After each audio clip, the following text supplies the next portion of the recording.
Today's video is you are what you eat. When you hear the phrase you are what you eat, the first image that naturally comes into mind is food, glorious food. But in today's video, I want you to consider what you watch, your friendships, and your environment. So watching social media, how do you feel after scrolling?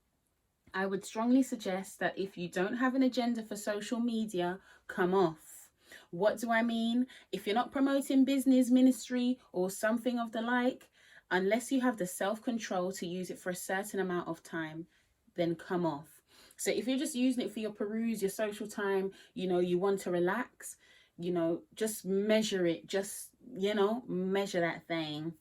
I'm not your mama, you can do what you want to do, but I'm just telling you to reflect and be accountable. How do you feel after you use it? You must be able to tell me. Do you feel encouraged, empowered, or do you feel down, depressed? Oh, I'm just full of envy now because I done just compared myself to 20 people who are only putting their glamour shots online, right? So it's about having those realistic conversations with yourself. The second thing is friendships. What or who do you and your friends talk about? Do the people around you encourage you to grow spiritually, financially, or emotionally? Do your friends hold you accountable or cheer you off the cliff? So what do I mean by cheer you off the cliff? I mean as in you're going to do your bad decisions and people are just like, yeah, do it. What you need is someone to say, one thing that I value as well is people who will challenge you. Challenge me and say, oh, Charlie, you said that. Da-da-da. You know what I mean? Like, do you think this could be a better option? Oh, Charla, you're upset about this situation. Well, what about this? You need to be challenged because we're not always right and we need people who will tell us sense, yeah?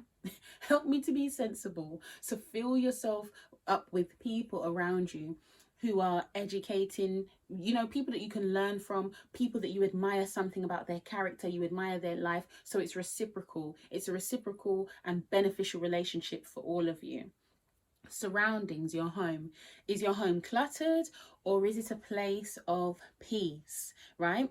Do you have things that you need to let go of, right? So just that's for you to be honest with yourself, that.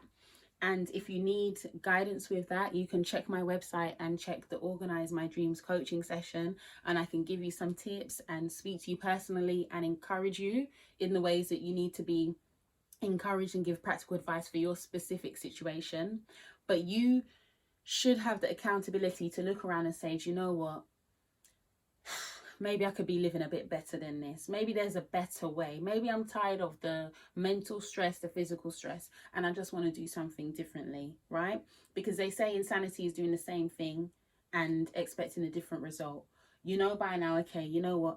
Those bags or those clothes or whatever it is has been sitting there for ages. I can't even move around in my own house. I'm tired of this. I'm depressed. I want something different. You know how you feel when you look around your home. Is it cluttered emotionally? Is it cluttered physically? Are there a lot of arguments? Is there bitterness? Is there resentment, anger? Is all of that filling up the home right along with the clutter? And then it's time for a change. All right. So the verse of encouragement is 3 John chapter 2. Beloved, I pray that you may prosper in all things and be in health, just as your soul prospers. So that's what God wants for us, ladies. He wants us to prosper in a new year. He wants us to be healthy in mind, healthy in spirit, healthy in body. All right then. Bye, ladies.